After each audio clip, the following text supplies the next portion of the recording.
It is important to be concerned about what happens outside the United States, and from a broader point of view, simply what happens outside one's own country. I was born into a family that is very dedicated to the teaching of foreign languages. And when I went to college, I planned to become a foreign language major.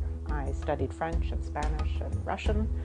And it wasn't until I took an elective in sociology that happened to fit with my schedule that I considered the social sciences. And I was drawn to criminology because I volunteered at a jail in Arlington, Virginia.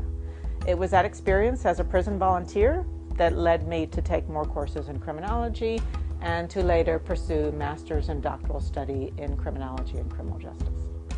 Because of my language background and an experience studying abroad, I unified those two interests of mine and started to focus on comparative international criminology.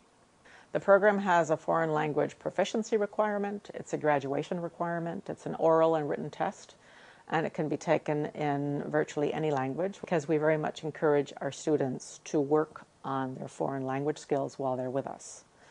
Many of our students come with foreign language skills because they have been born in another country or they are international students. Crime does not limit itself to national borders, and therefore we need this kind of program of study to understand crimes that exist around the world, perhaps in slightly different manifestations. We also need it to understand crimes that cross borders, transnational crimes such as human trafficking, drug trafficking, and we need it to understand crimes against humanity, war crimes, those crimes that are egregious and offend humanity. I think that students that come to our program are very interested in the world around them.